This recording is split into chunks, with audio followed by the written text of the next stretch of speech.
हम पिछले 1 साल से अभी तक की शेयर बाजार की या म्यूचुअल फंड की यात्रा देखें तो निवेशकों के लिए काफी बेहतरीन साल रहा है।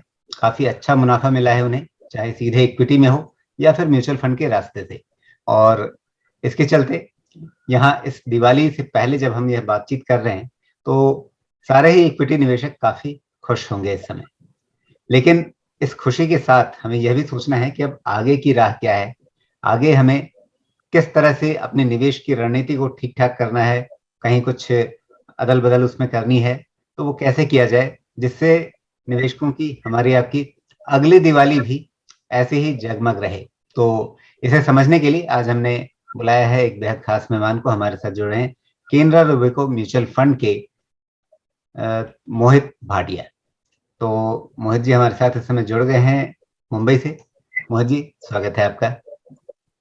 नमस्कार राजीव जी, और thank you very much for inviting me here. जी, जिस तरह से हमने देखा है कि पिछले 1 साल में काफी अच्छा लाभ मिला और उसका असर हमें निवेशकों की संख्या के रूप में भी दिख रहा है। आपके फंड हो या सारे ही म्यूचुअल फंड इंडस्ट्री के जितने फंड हाउस हैं सबके एयूएम देखें तो उन सब में काफी अच्छी बढ़त दिख रही है। एसआईपी निवेशकों की संख्या बहुत अच्छी बढ़ रही है। कुल मिलाकर के यदि आप पिछले 1 साल की यात्रा देखें और उससे पहले की पृष्ठभूमि देखें कि कैसे मार्च में पूरे देश में पिछले साल एकदम आतंक बन गया था कोरोना का, पूरे देश में लॉकडाउन लगा था, वहां से मार्च में बड़ी भारी गिरावट आई थी शेयर बाजार में भी और उसके चलते म्यूचुअल फंडों के एनएवी में भी, हर म्यूचुअल फंड में। और उसके बाद वहां से हमने सब चीजें आगे संभलती हुई देखी और खास करके पिछला 1 साल तो बहुत ही शानदार रहा है। अब इस यात्रा को आप कैसे देखते हैं? तो सबसे पहले मैं यही कहना चाहूंगा राजीव जी की मार्केट में सबने एक अनप्रेसिडेंटेड राइज देखा है। equity investing as a culture has come back, revived in India, और रिटेल पार्टिसिपेशन मार्केट में बढ़ी है। मार्केट ने बहुत अच्छा रिटर्न दिया है। A lot of people have made good returns in the last 1 year. A lot of them have been left out क्योंकि एक होता ना, some people have been thinking कि भाई मार्केट एक नई लेवल हाई पे जा रही है। Maybe some people have thought कि it is not supported by fundamentals, but market has given unprecedented returns. और एक चीज इसमें मैं ये बोलना चाहूंगा as someone who has worked in the mutual fund industry कि SIPs का एक कंट्रीब्यूशन जो है वो वेदर मार्केट ऊपर गई नीचे गई, करेक्शंस आई थोड़ी बहुत, but SIP flows have continued unprecedented. तो अगर आप देखें अब पिछले महीने का भी मंथली थ्रूपुट, तो this has crossed about 10,400 crore. करीबन 27 लाख नई SIPs एक पिछले महीने में आई हैं और टोटल इन्वेंट्री जो SIPs की है वो करीबन 4.5 करोड़ हो गई है इंडियन म्यूचुअल फंड इंडस्ट्री में इन्वेस्टर्स के SIPs की। तो अगर आप इसको ब्रॉडली देखें तो करीबन 1,20,000 करोड़ का इनफ्लो जो है वो मार्केट्स में SIP के जरिए से ही आएगा अगले साल तक। तो और मे बी इससे बढ़ेगा क्योंकि हम लोग जो ये देख रहे हैं कि लोगों का overall interest market link products में बढ़ रहा है। म्यूचुअल फंड जैसे प्रोडक्ट जहाँ पे 30 साल से ऊपर का स्ट्रॉन्ग और अच्छा long term performance track record है, यहाँ पर इन्वेस्टर्स, नए इन्वेस्टर्स भी अपने SIPs खोल रहे हैं और जो पुराने इन्वेस्टर्स हैं वो टॉप अप कर रहे हैं। तो मेरा ये मानना है कि एक स्ट्रॉन्ग मार्केट्स जो हमने देखी हैं पिछले कुछ सालों में इंडिया में, और specially after the April 2020 correction के बाद से, जब से मार्केट ऊपर की तरफ चलनी शुरू हुई है, तो लोगों का इंटरेस्ट इक्विटी में बना है। और अगर आप NSDL, CDSL दोनों के नंबर्स देखें तो डीमैट अकाउंट्स बहुत बड़े हैं, जिसका मतलब ये है कि इक्विटी में इन्वेस्टर्स बड़े हैं, बट इसके साथ साथ जो रेगुलर इन्वेस्टर्स हैं, जहाँ लोगों ने जहाँ पर म्यूचुअल फंड का ट्रैक रिकॉर्ड भी देखा है, तो उन्होंने SIP में भी अपनी इन्वेस्टमेंट्स बढ़ाई हैं। मैं ऑल्सो इस चीज को एक एम्फोसाइज करना चाहता हूँ कि ये स्ट्रॉन्ग नंबर्स आर इंडिकेटिव कि जो एक फेथ इंडियन इन्वेस्टर्स दिखा रहे हैं म्यूचुअल फंड्स में on the back of some strong and long campaigns around SIP in the area of investor awareness, जो म्यूचुअल फंड्स ने, AMCs ने और एम्फी ने किए हैं कैंपेन्स, उससे बहुत फायदा हुआ है। और इम्पोर्टेंटली जो हमारे डिस्ट्रीब्यूटर्स हैं, मार्केट इंटरमीडियरीज हैं, उन्होंने भी एक परसिस्टेंट वे में बहुत बढ़िया तरीके से SIP की इम्पोर्टेंस को एम्फेसाइज किया है। तो all in all I think market में रिटर्न्स बहुत अच्छे रहे हैं और SIPs का एक कंट्रीब्यूशन जो है वो बढ़ता रहा है और बढ़ता रहेगा। और इससे एक जो है मार्केट को एक स्टेबिलिटी भी मिलती है, क्योंकि अब आप देखें तो 1,20,000 करोड़ का फ्लो जो सालाना आएगा, so that is going to be a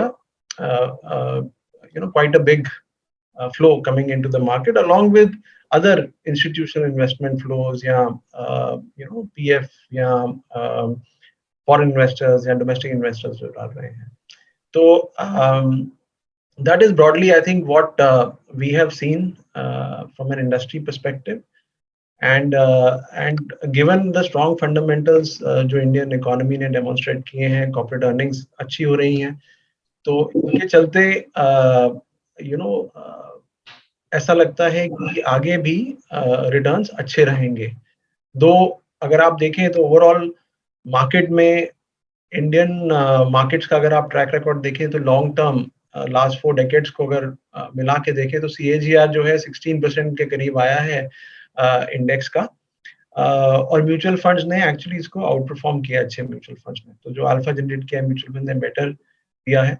और जब हम CAGR की बात करते हैं और लॉन्ग टर्म रिटर्न की बात करते हैं तो it is a combination of some good years, some not so good years and some bad years. तो अगर आप पिछले साल का देखें तो various categories of equity funds में इन्वेस्टर्स ने एनीवेयर फ्रॉम 50 to 100% का रिटर्न बनाया है।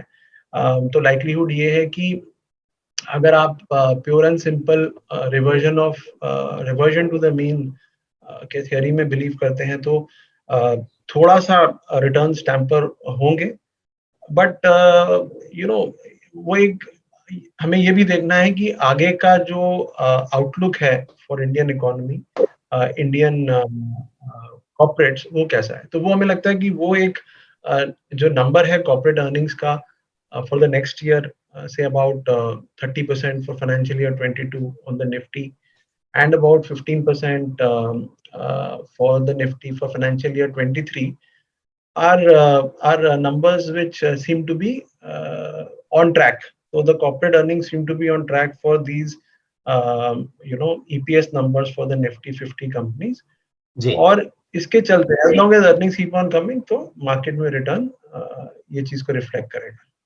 जी मोहित, लेकिन एक बात कही जाती है कि जो भी तेजी बाजार में अभी दिख रही है उसके पीछे लिक्विडिटी का हाथ है, यानी जो तमाम विश्व अर्थव्यवस्था में जो बड़े देश हैं, विकसित देश हैं, उनके सेंट्रल बैंक जो काफी पैसा डाल रहे हैं अपने सिस्टम में, और हमारे यहाँ भी वही देखा है हमने, लिक्विडिटी पुश काफी रहा है सरकार की ओर से, RBI की ओर से।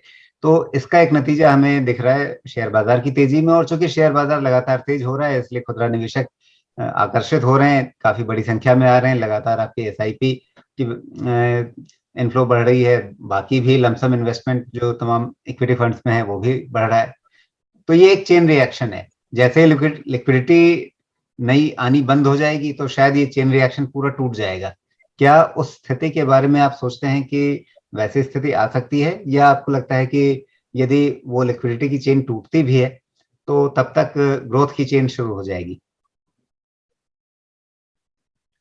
आई थिंक एक ये बहुत वैलिड पॉइंट आपने बोला है कि जो पिछले 2 सालों में एक फिस्कल स्टिमुलस मिला है ग्लोबली इन्वेस्टर्स को, और जो गवर्नमेंट्स अक्रॉस द ग्लोब सबने किया है इंक्लूडिंग इंडियन गवर्नमेंट, तो उससे हेल्प मिली है। इसके अलावा आई थिंक जो सेंट्रल बैंक्स हैं including our own RBI have been quite positive and dovish in terms of interest rates, तो ऐसा कुछ लगता नहीं है, हालांकि इंडिकेशन ये है कि धीरे धीरे as things improve, growth keeps on coming and getting demonstrated in corporate results, तो ऐसा लगता है कि धीरे धीरे लिक्विडिटी जो है उसके ऊपर central banks will exercise control, and maybe the easy money policies will kind of be replaced by slightly tighter policies, but ऐसा नहीं लगता कि कुछ चीज abruptly होगी।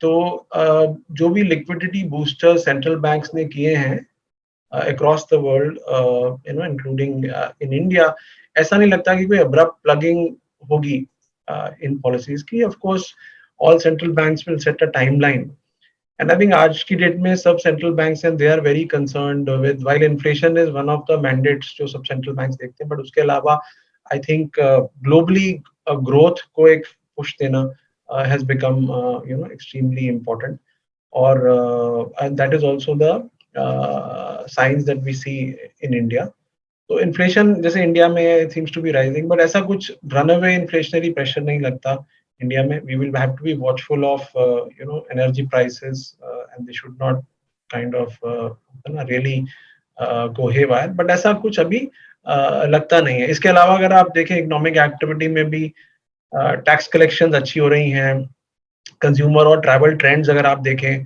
या ब्रॉड इंडस्ट्री नंबर्स देखें, तो ये सब और बाकी जो मैक्रो इंडिकेटर्स हैं, they are indicative of a good healthy recovery. तो और इसके अलावा हम देखेंगे आफ्टर लॉन्ग टाइम, अगर देखें आप पिछले 3-4 क्वार्टर से कॉर्पोरेट जो है, Indian corporates have started delivering good well on quarterly earnings numbers. A lot of the NPS cycle is behind us. तो ऑल इन ऑल, एंड उसके अलावा जो हम ये देख रहे हैं कि गवर्नमेंट स्पेसिफिकली इंडिया में there is effort to remove bottlenecks. Indications are that there will be a strong public spending led capex and infrastructure। तो ये सब जो चीजें हैं वो ओवरऑल मार्केट के लिए इन जनरल अच्छा है, बट इसके अलावा मतलब गिवन दिस लेवल, अगर हम जैसे हम बात कर रहे थे निफ्टी अर्निंग्स की, कॉर्पोरेट अर्निंग्स की, तो करीबन 550-560 से जो फाइनेंशियल ईयर 21 की थी, वी आर लुकिंग एट से 30% ग्रोथ देयर। और अगर फाइनेंशियल ईयर 23 देखें तो करीबन 830-850 की निफ्टी 50 की अर्निंग्स हैं। उसको देखते हुए और आज की जो वैल्यू है, निफ्टी इज एट 22-23, तो compared to historical past, it looks a little bit overvalued, but I think the positive part is ki earnings have started to come in. We are seeing structural changes in India, और given ये जो हमने देखा lockdown के दौरान और इसके बाद, I think business models जो हैं नए आए हैं, there seems to be adaptation of these business models in India is quite good। तो all in all मैं ये कहना चाहता हूँ कि overall structural changes are positive। India I think is likely to play a important and increasingly important role in global finance। और third and most importantly I think एक India में जो corporate earnings हैं, they are we are seeing a good numbers getting delivered by these corporates। So as long as earnings growth आती रहेगी, तो minor inflation वगैरह और some bit of liquidity shifting will of course dampen the return, but मुझे ऐसा लगता है कि fundamentally the picture seems to be still quite strong as far as the long term India story is concerned, equity market। तो ये जो environment है, और इसमें खास करके हमें ये भी देखना पड़ेगा कि आगे चल करके शायद थोड़ा सा इन्फ्लेशन का दबाव आए, शायद इंटरेस्ट रेट साइकिल अब यहाँ से ऊपर की ओर जाना शुरू करे। इन सबको देखते हुए और बाजार में पहले जितनी बढ़त आ चुकी है, इन सबको अगर ध्यान में रखें, और साथ में दूसरी तरफ जो पॉजिटिव बातें हैं कि इकोनॉमी रिवाइव हो रही है, आगे अर्निंग्स ग्रोथ अच्छी आने वाली है, सरकार ने जितने रिफॉर्म किए हैं उन सब का असर अब आता हुआ दिखेगा, ये सारी उम्मीदें भी एक तरफ हैं। तो इस सब में कुल मिलाकर के एक निवेशक के लिए आज की तारीख में रणनीति बेहतर क्या रहेगी, किस तरीके से वो अपने निवेश को संभाले, किस तरह से वो अपने निवेश का पोर्टफोलियो सजा करके रखे? I think that's the big question right now, Rajiv, ki at this juncture, जब मतलब market has scaled new heights, unprecedented, territory में है, everything around you looks bullish, तो क्या करना चाहिए? तो I think मेरा एक अपना मानना है कि I'm a strong believer in the concept of getting एक होता है ना strategic asset allocation right, and then investing according to a the financial plan जो आपके strategic asset allocation से आता है. तो first premise here is that one has to be investing and not speculating. I think तो एक जो चीज हमें क्लियर करनी है इन्वेस्टर्स के लिए कि भाई this is like any other serious thing that you do. You have to invest and not speculate. तो मेरे हिसाब से जो getting your optimal asset allocation which can be done with the help of, अगर आप एक अच्छे एडवाइजर के थ्रू या किसी फाइनेंशियल कंसल्टेंट के थ्रू, तो you can get your asset allocation done. Simply speaking, asset allocation is nothing but कि by deciding एक optimal mix of asset classes best suited for कि एक इंडिविजुअल की जो फाइनेंशियल गोल्स हैं उनको अचीव करने के लिए this is the kind of allocation that I will do across asset classes like equity, debt, cash जो financial assets हैं, या physical assets like commodities, precious metals, real estate, etc. या alternative assets भी जैसे होता है. तो अगर हम अपने financial goals को divide करते हैं between short term, medium term, long term, sorry I'm going back into some of these fundamentals, but I thought this is something that is very close to my heart. और मुझे लगा कि ये एक चीज है जो investors, especially नए investors इतने हम देख रहे हैं जो markets में आ रहे हैं, उनके लिए इम्पोर्टेंट है. तो आपने अपने फाइनेंशियल गोल्स को शॉर्ट, मीडियम और लॉन्ग टर्म में डिवाइड किया है कि एडवाइजर के साथ बैठ के डिसाइड किया कि भाई एक ये एसेट क्लास की एलोकेशन है जो मेरे टारगेटेड रिटर्न्स के लिए सूटेबल है.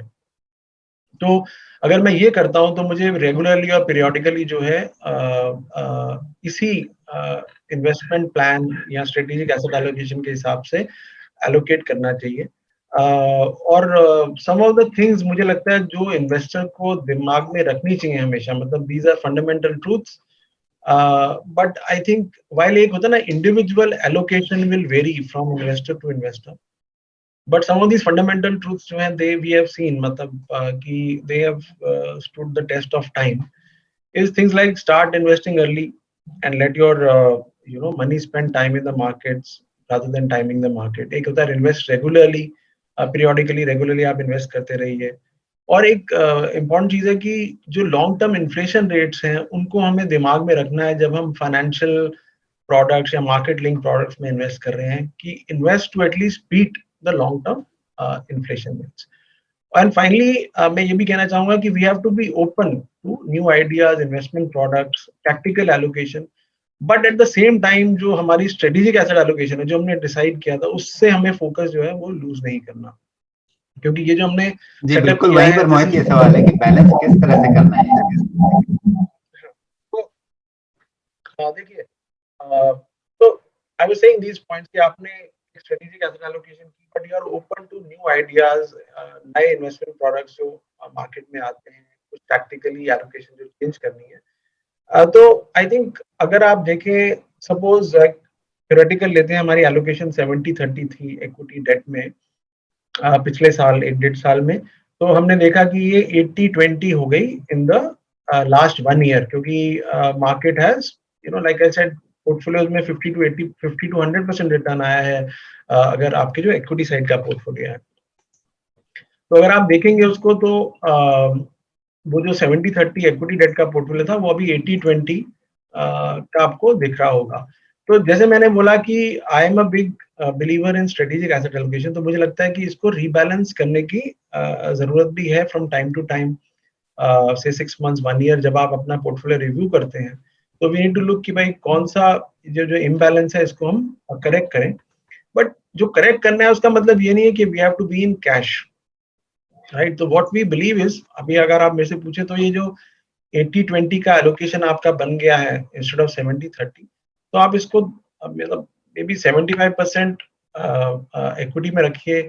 अगर आपका 70-30 है तो I am giving a hypothetical example only, किसी का 60-40 हो सकता है, किसी का 50-50 हो सकता है. idea is कि tactically I still think that it makes sense to be a little bit overweight in equity. तो जहाँ 70-30 था तो मे बी 75-25 होना इक्विटी डेट में ठीक है, बट कैश नहीं होल्ड करना। मेरा ये मानना है कि ये ऐसा टाइम भी है जब आपके अंडर परफॉर्मिंग फंड्स हैं या अंडर परफॉर्मिंग सिक्योरिटीज हैं जो आपकी पोर्टफोलियो में, उनको आप रीबैलेंस करके थोड़ा सा अल्ट्रा शॉर्ट और लो ड्यूरेशन डेट फंड्स में डाल सकते हैं, और थोड़ा सा कुछ एक ऐसे पोर्टफोलियोज में डाल सकते हैं जिनका की टिल्ट है टुवर्ड्स जिस साइड मार्केट में अभी अर्निंग्स दिखेंगी। तो जैसे हमारा हाउस व्यू ये है कि आने वाले 1-2 सालों में, 3 सालों में जो अर्निंग रोटेशन होगी वो towards infrastructure, BFSI segment, consumer discretionary side में होगी। तो इन साइड में जो पोर्टफोलियो टिल्टेड है उनमें आप अपना एलोकेशन थोड़ा जो आपने अंडर परफॉर्मिंग फंड्स में से निकालना डाल सकते हैं, और थोड़ा एलोकेशन जो है वो आप अपने लो ड्यूरेशन और अल्ट्रा शॉर्ट फंड्स में डाल सकते हैं। और उसके अलावा जब अगले 3 से 6 महीने में मुझे लगता है कि आपको हम बात कर रहे थे इंटरेस्ट रेट्स ऊपर जाने की और इन्फ्लेशन का इम्पैक्ट आएगा। इसके अलावा there are various other dynamics in play. We are also hearing about inclusion of India in the global bond indices, और उसकी वजह से इंडिया में डेट में एलोकेशन आ सकता है। तो काउंटर बैलेंसिंग फोर्सेस हैं, जैसे इन्फ्लेशन इंटरेस्ट रेट्स को ऊपर ले जाएगा, और अगर मोर मनी आता है डेट मार्केट में तो उससे इंटरनेशनल मनी आता है तो उससे इंटरेस्ट रेट्स के ऊपर नीचे की तरफ और सॉफ्टन होने का चांसेस है। तो मैंने जैसे बोला कि coming back to somebody who's having a 70-30 allocation which has become 80-20 over last 1 year, 75-25 one can start doing that। और अगले 3 से 6 महीने में जब इंटरेस्ट रेट्स के ऊपर एक क्लियर व्यू आ जाता है तब you can allocate back to 70-30 and then take exposure to larger longer duration bonds like corporate bonds में, dynamic bond funds या GSEC funds में। तो net Rajiv ji, I would say that okay, rebalance the portfolio, but rebalance का मतलब है हमें cash में नहीं बैठना, हमें ग्रेजुअली रीबैलेंस करना है और उन सेक्टर्स की तरफ जाना है जहां पर, उन पोर्टफोलियोज की तरफ जाना है जहां पर थोड़ा domestic and infra oriented sectors या बीएफएसआई ओरिएंटेड सेक्टर्स में थोड़ा वेटेज ज्यादा है। जी। और दैट इज माय सजेशन। जी, तो यदि इस समय रीबैलेंसिंग के लिहाज से बात करें, कुछ लोगों का ये नजरिया है कि शायद बैलेंस एडवांटेज फंड या जो डायनामिक फंड्स हैं वो एक तरह का रामबाण है इस तरह की स्थिति में कि आप उसमें पैसा लगा दीजिए फिर आप एकदम निश्चिंत हो सकते हैं। लेकिन दूसरी तरफ कुछ लोग ये भी कह रहे हैं कि भाई डेट में तो अभी रिस्क है कैपिटल लॉस होने का, तो यदि आप डेट का एलोकेशन अपना बढ़ाएंगे भी तो कोई जरूरी नहीं है कि उसका आपको बहुत फायदा मिले अगले 1 साल में, वहां पे आपको डेट साइड में लॉस भी हो सकता है। तो इस बात को ध्यान में रखते हुए जो ये रिबैलेंसिंग करनी है उसमें इक्विटी में कौन से फंड्स यहाँ से 1 साल मान लीजिए अगली दिवाली तक के लिए आपको बेहतर लगते हैं, डेट में कहाँ पर आपको लगता है कि वो कैपिटल लॉस वाली डर से बचा जा सकता है और थोड़ा सेफ तरीके से एक ठीक ठाक रिटर्न कमाया जा सकता है। राजीव जी देखिए, जैसे हमने ये डिस्कस किया कि हमारा जो अपना हाउस व्यू है वो ये है कि पिछले 1.5-2 साल में जैसे एक्सपोर्ट या इंजीनियरिंग या एक होता है सब्स्टिट्यूशन ओरिएंटेड सेक्टर्स में हमने ग्रोथ देखी, कमोडिटीज में हमने अर्निंग्स अपग्रेड्स और ग्रोथ देखी। अब इसके अलावा अब इस आगे जो है हमें लगता है कि जो अर्निंग्स रोटेशन है पॉजिटिवली दैट विल कम इन, जैसे मैंने आपको सेक्टर्स बताया, domestic discretionary, consumer discretionary, industrials हो गया, इंफ्रा हो गया, बीएफएसआई। तो यहाँ पर हमें अपग्रेड्स, हमें लगता है कि अपग्रेड देखने को मिलेंगे। तो यही मैं कह रहा था कि अगर आप इफ यू आर रीबैलेंसिंग तो वो ग्रेजुअली हमने करना है। तो उसके लिए मुझे लगता है कि infra oriented funds, consumer segment funds जो हो गए, एंड अदरवाइज आप जैसे देखते हैं flexi cap is always an evergreen product, तो फ्लेक्सी कैप ओरिएंटेड जो फंड है वो भी अच्छा रहेगा। और आपने जैसे बात की बैलेंस एडवांटेज फंड की, it is always it's a good product, but वो तो ना हर सेगमेंट के लिए एक मतलब हर चीज के लिए एक product is not considered to be the best thing. I think it is to me एक पर्टिकुलर सेगमेंट है जो जिसके लिए वो सुटेबल है, but not necessarily for everyone. जैसे मैंने बोला, एसेट एलोकेशन हर बंदे की एक यूनिक होती है। किसी ने 5 साल के लिए सेव करना है, किसी ने 15 साल के लिए, किसी ने 25 साल के लिए सेविंग्स करनी है।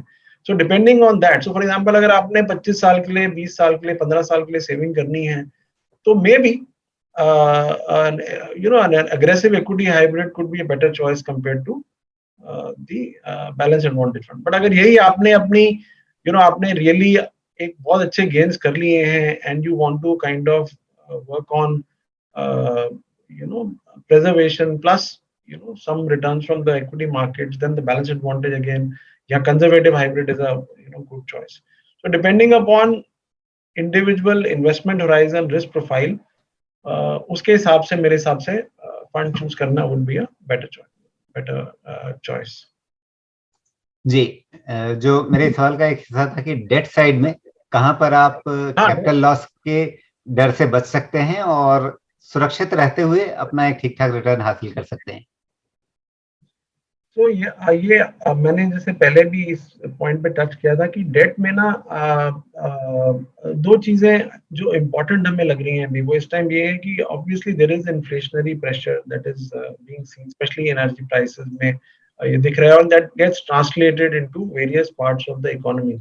तो एक वो है जो अपवर्ड प्रेशर है, मतलब इंटरेस्ट रेट्स को ऊपर जाने का। दूसरी तरफ से हमें ये भी दिख रहा है कि ग्लोबली इन्वेस्टर्स को इंडियन डेट मार्केट्स में इंटरेस्ट बन रहा है। इसके अलावा जैसे मैंने कहा कि ये सुनने को भी आ रहा है कि इंडिया का इंक्लूजन हो सकता है, तो उसके लिए भी आई थिंक एक वे हमें उस चीज के लिए भी या उस इवेंट के लिए भी एक वेट करना चाहिए जो कि एक अच्छा पॉजिटिव हो सकता है। बट अभी थोड़ा there is a little bit of होता ना क्लैरिटी इतनी उस पर नहीं है हर चीज के ऊपर। तो हमारा मानना ये है कि शॉर्ट टर्म फंड्स, लो ड्यूरेशन फंड्स हैं जहां पे आप अपना एलोकेशन डेट में रख सकते हैं, और अगले 3-6 महीने में जैसे ये सिनेरियोस क्लियर होते हैं तो then you can look towards longer maturity bonds, क्योंकि वहां पे एक इंटरेस्ट रेट रिस्क बढ़ जाता है। तो अगर इंटरेस्ट रेट ऊपर जाते हैं तो वहां पे थोड़ा नेगेटिव रिटर्न आ सकता है। सो अगले 3-6 महीने में ये इंटरेस्ट रेट सिनेरियो जैसे क्लियर होता है तो gradually then one can start moving from short term funds and low duration funds to the longer tenure funds. जी, तो इस समय कुल मिलाकर के आपके फंड हाउस में निवेश की रणनीति किस तरह से बन रही है? कहां पर आप अपने सेक्टोरल प्रेफरेंसेस बदल रहे हैं या कहां पर आप उनकी पुरानी बिलीफ जो है वो रीइंफोर्स हो रही है? किस तरह से आप देखते हैं इस समय अपनी पूरी इन्वेस्टमेंट स्ट्रेटजी को? तो राजीव, उससे पहले मैं ये एक दो चीजें बताना चाहूंगा हमारे फंड हाउस के बारे में कि हम लोगों ने भी काफी बहुत अच्छा फ्लो देखा है पिछले 2-3 सालों में। In fact in the last 1 year we have doubled in assets, so and scheme performances have been good, long term performance has been delivered very well for investors. तो मेरे को 2-3 चीजें जो हैं which are I think which continue for a long time in our funds has been that all schemes जो हैं they are managed as per individual scheme objective. दूसरा ये है कि endeavor is to ensure that scheme NAV जो होता है it reflects the true value of underlying investment, since हम लोग जो फंड्स मैनेज कर रहे हैं वो ओपन एंडेड फंड्स हैं, और इंश्योरिंग कि भाई portfolios are high quality, holding high quality companies and that are well research by the investment teams. और थर्ड पॉइंट ये है कि एक robust risk management I think has been extremely helpful, and we are very watchful of ensuring that कोई concentration risk या liquidity risk जो है वो डेट या इक्विटी किसी भी साइड में हमें ना देखने को मिले, सो दैट जो अगर कभी मार्केट करेक्ट होती है तो बहुत ज्यादा ड्रॉडाउन या गिरावट ना देखी जाए पोर्टफोलियोज में। मतलब ऐसा नहीं है कि बिल्कुल नहीं गिरेंगे, बट मैनेजिंग कॉन्सेंट्रेशन और लिक्विडिटी रिस्क से ये होता है कि हम लोग रिस्क को मिनिमाइज कर सकते हैं अपने लेवल पे। तो this is I think the permanent part of our investment framework. On the like I said कि अगर हम अभी करंट जंक्चर को देखें तो की assumptions जो हम लोग अपने हाउस व्यू में ले रहे हैं वो ये है कि ग्लोबल मैक्रोज जो है वो कंस्ट्रक्टिव हैं, और जो सब्सटैंशियल मॉनेटरी और फिस्कल एक्सपेंशन हुआ है वो मतलब धीरे-धीरे कम हुआ है, अब्रप्टली कम एकदम से नहीं बदलेगा इंडिया में भी और ग्लोबली। और डोमेस्टिक पर्सपेक्टिव से हम देख रहे हैं कि इकोनॉमिक रिकवरी जो है वो स्ट्रांग है इंडिया में, और फाइनेंशियल मार्केट जो है इसको पॉजिटिवली रिस्पॉन्ड कर रही हैं, right? So whether you see moves in the corporate sector, manufacturing, financial and banking sector, इसमें पॉजिटिव रिस्पॉन्स आ रहा है। हम ये भी देख रहे हैं कि वैक्सीनेशन की पेस जो है वो अच्छा चल रही है। That is I think a very large assumption, and it is on track. So after the second wave, I think we are seeing good progress on the vaccination front. और हमें लगता है कि इससे एक confidence level जो है for market players is also going up. और aggregate level पे जैसे मैंने बोला, हम ये assume कर रहे हैं कि consensus estimate जो है market earnings growth का, वो financial year 22 के लिए 30% है, Nifty 50 का मैं कह रहा हूँ, और financial year 23 के लिए 15% है। और अगर हम देखते हैं, लाइक मैंने बोला कि फाइनेंशियल ईयर 23 के बेसिस पे देखें तो निफ्टी जो है 22 के लेवल पे है, थोड़ा सा cautiously optimistic view. But what we believe is कि given what we have seen experience in last 2 years and what is going to happen in the next 2 years is that जो meaningful divergence एक होगा in sectoral performance, rotation of earnings towards, जैसे मैंने बोला, domestic sectors, industrials, financials, discretionary, auto, housing, ये ऐसे sector हैं जहाँ पे हमें लगता है कि मतलब this is what we are doing at our portfolio level in terms of some of the changes from the what we have seen in last 2 years. इसके अलावा हमें जो लगता है ट्रिगर्स दैट जो हमें वॉच कर रहे हैं, हम जो वॉचफुल हैं जिसके लिए, वो ये है कि अगर अर्निंग्स जो है वो जो है ना एक्सपेक्टेशंस के हिसाब से नहीं चलती, तो that can be a big problem. और अगर साइजेबल पुल बैक या अब्रप्ट पुल बैक होता है फिस्कल और मॉनेटरी पॉलिसीज का ग्लोबली भी, तो that again is a factor that can affect the growth revival. और इंडिया में स्पेसिफिकली अगर interest rates are going up due to much higher than expected inflation, जैसे हमें कोई सप्लाई चेन इश्यूज या एनर्जी प्राइसेस एकदम फ्लेयर अप हो जाते हैं बहुत ज्यादा, so that could be another risk. So I'm thinking this is what we are building up our portfolios on. I'll repeat that, our expectation is that sectoral performance will now rotate towards domestic sectors like industrials, infrastructure, financials, discretionary, auto, housing, etc. तो इन sectors में हम लोग अपना जो है थोड़ा weightage वगैरह मतलब हमारे में बढ़ेगा या बढ़ाया गया है हमने। जी, तो यहाँ से अब हम अगले दिवाली तक की बात करें तो क्या लगता है आपको, किस तरह के रिटर्न की एक्सपेक्टेशन रखनी चाहिए? आपके हिसाब से बाजार किस तरह का चलेगा? म्यूचुअल फंड के जो निवेशक हैं वो किस तरह की आशाएं लेकर के चलें अगली दिवाली तक के लिए? राजीव जी, एक तो होता है कि प्रेडिक्टिंग द इंडेक्स जो है, मुझे लगता है is not a easy thing and may be not a very safe thing to do. But मेरा ये मानना है कि अगर आप अच्छे म्यूचुअल फंड पोर्टफोलियो देखें तो they reflect the growth in earnings along with an alpha. तो this has been the track record. मैंने पहले भी आपको, जब हम डिस्कस कर रहे थे कि इंडियन जो इंडेक्स हैं, इंडियन इंडस्ट्रीज हैं, ब्रॉड इंडस्ट्रीज, उसमें 15-16% का सीएजीआर पिछले 3-4 डेकेड से देखें तो बना है। तो and this is what is also projected for the Indian corporate earnings. So 12 से 15% का CAGR is what we expect the Indian corporates to deliver on an aggregate basis. और अगले 3-5 साल में मुझे लगता है कि म्यूचुअल फंड पोर्टफोलियोज जो हैं वो ये रिफ्लेक्ट करेंगे along with the extra alpha that they have been able to generate over the good mutual funds will generate that plus the additional alpha. So that is my I would say reading of the market बोलिए, but like I said कि index को predict करना थोड़ा एक मुश्किल काम है।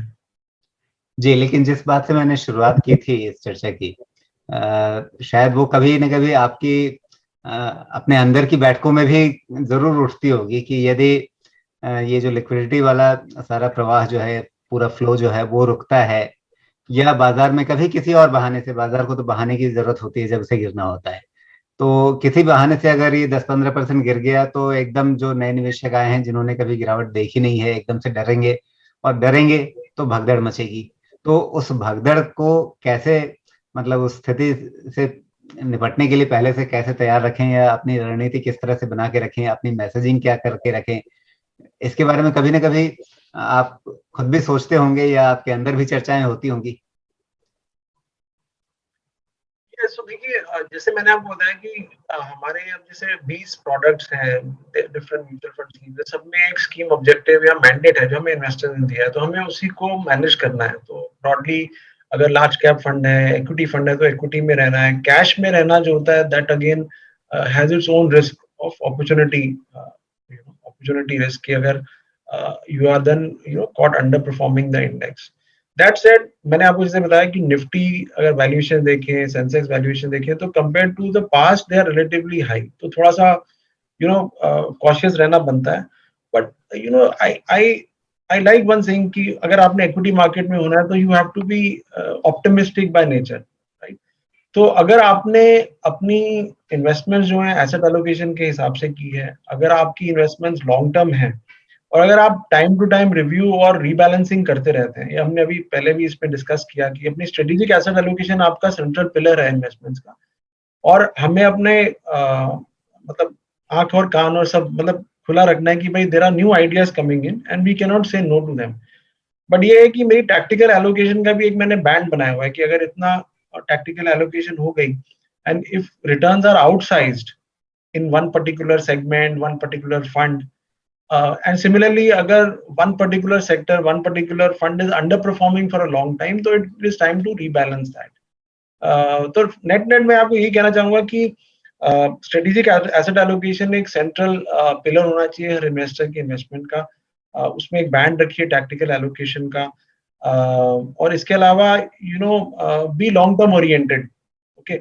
और हमने स्ट्रेटेजिक एसेट एलोकेशन जब की थी वो मार्केट के उतार चढ़ाव को छोड़ के की थी। अगर हमने डिसाइड किया कि भाई हम 50% इक्विटी में रहेंगे, तो that is based on long term returns of equity. तो अगर वो 50 का 60% हो गया, तो हो सकता है हम टैक्टिकली 55% रहे इक्विटी में, but broadly we have to be around that strategic allocation. तो अगर वो चलता रहेगा, मुझे लगता है कि we should not forget that market link products are also generate or demonstrate returns in cyclical manner।